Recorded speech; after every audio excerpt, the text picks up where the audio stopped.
इस गीत के हकदार आप हैं। नहीं ऐसे का अब दो नोट में को 500 के 50 के तक हम नहीं, आप दोनों ले लीजिए। आइए ना इधर, आप दोनों ले लीजिए, आप दोनों के हकदार हैं। ये दे दी है ना नो इका करो तो नहीं। पुलिस प्रशासन के बहुत बहुत धन्यवाद। लेकिन पुलिस प्रशासन की बात आई है तो एक गाना आपके साथ गाइए नहीं। आप एगो जने के ना ना ना गाइए नहीं।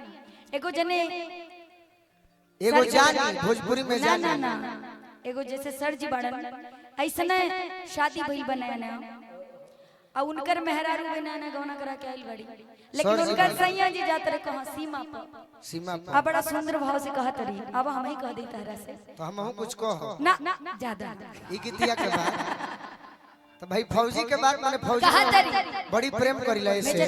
अरे होते सवेरे पिया वर्दी चढ़ा के हाथ में सूट के तू लटका के मत जा तू बाहर बलम जी अब न उड़ा दी अचल बलम जी अब न उड़ा दी अचल बलम। होते सवेरे पिया वर्दी चढ़ा के हाथ में सूट के तू लटका के मत जा तू बाहर बलम। ए ज्योति ज्योति हम ना बोलो तो से हटा भागा। ज्योति है जब मारो तरु ए जा आंख रही तो फूट जाइत कि ना। आई रे बाकी हमरो सुनो। ठीक अच्छा मान लता हर पियावा सीमा पर गइल बड़े आ कुछ देवरा घरे रहे तो ओकरा खातिर ना कहबू तोहरे जैसन देवर घरे ना कि ननदो के भैया ए हमर सैया पढ़ी के पति रौरा आ जाइब गैया भइल गया माटी देवरवा बोलमू जी घोरता जवानी में जहरवा बोलमू जी सखिए के रहना मजरा। यही दिन पे गौर बचुना का तू तो बहरा बड़ा ना तो सुना ना जब हो गई तो हो गई।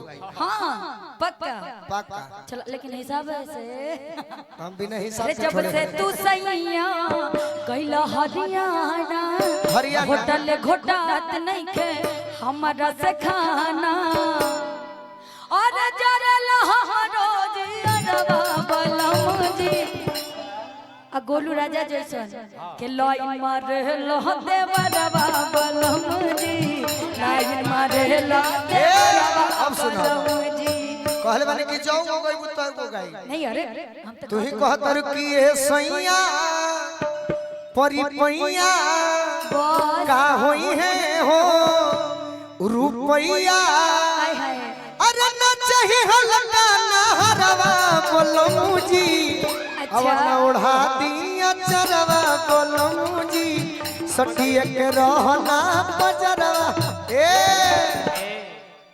जय गो कहबू अरे भौज के नौकरी बा कैसन ई नौकरी अब भोले घरे रह के ढोले ता टोकरी आवो गोलू ना तो फसरी लगाई काहे मोरा मरे मर अरे नहीं तो देवरवे पोचोती रही जाई।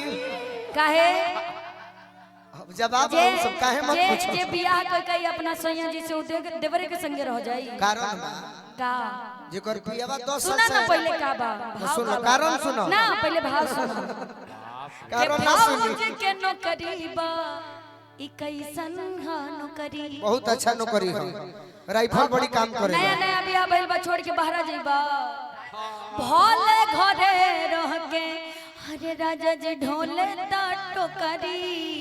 हम अगर नहीं गाते ना तो फौज के जवान रहते। सुना ना नहीं सही कहते आइए हैं आप। नौकरी खराब मत कहो। अरे आप भोजपुरी के जवान हैं जी, देश के जवान क्या आप अपने शब्दों से देश की सेवा करते हैं। ना बाकी सरमान करला देखो सब है हमरो कुछ लाग जाए ना। क्यों मैंने सही बोला ना कि आप शब्दों से अपने देश की सेवा कर रही है। कम बड़ी बात है क्या? ये कम बड़ी बात है सर।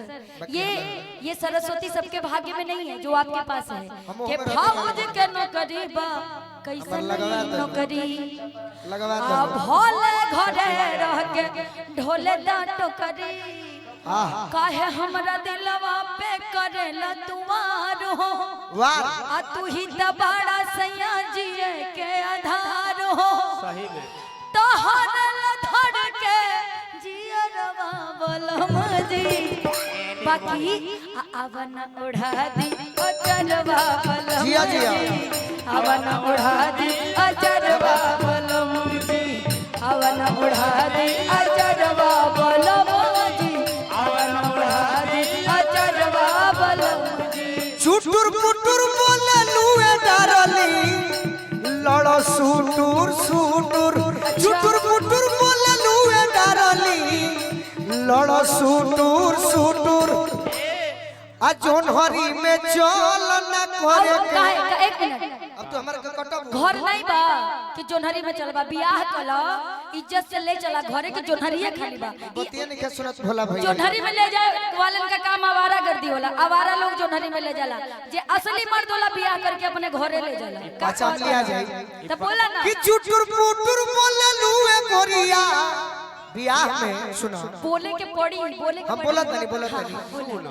बियाह होई जब लगन नियर आई पंडित जी से देखवाई कि लगन कब तो जरूरी बा कि ओकरा पहले तू जोनहरी में जइबा हमरा संगे हमार लमन बेचैन रही तब का कर अरे चलता हटा कि मना के चुटुर रखा। पुटुर बोले लुए गोरिया लड़ो सुटुर सुटुर अच्छा आ जोनहरी में चल न करे के आ खूब गुटुर गुटुर जोनहरी में चल न करे के खूब गुटुर